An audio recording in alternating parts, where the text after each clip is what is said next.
Ne bak. Yine eyni şey ya sen. Ne oldu Bir de yakınlaş buraya. Ne olacak? Buranın yeməklərdə mən şikayət edəcəm. Sen karışma. Sen bir de müdür kimdir burada? Buradadır.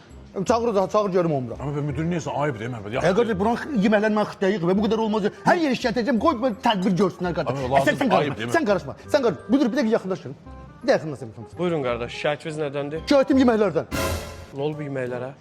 Ne olacaktı? Böyle dadlı yemek pişirirler. Ben sizin bunun derdinden eve gelip çıkabilirim. Evde her gün arvad diye ki evde pişirdiğim yemekler koysan Cev Hasan harda yiysen. Zekafın ben de şikayet edip yüzüken yıkacağım koy bilsinler ki burada ne kadar dadlı yemekler pişirecek. Samat bu böyle evde ailede dava saldı. Baca üstü. Bu yüzden yemekler benim evimde dava saldı. Baca üstü. Yaxşı, Məhəmməd, yaxşı, ayıp da. Ne ayıp ki? Ya da ki bir sene bakarsınlar. Bunun en şey bir tane de paketleyin eve aparımı koy görsünler ki dadlı yemekler pişirecek. Rezzal. Ay o da gayrı mesela. Anne bir abi. Kıtaya yıkılmışım. Esin bir de kıtaya yıkılmışım. Ayıp.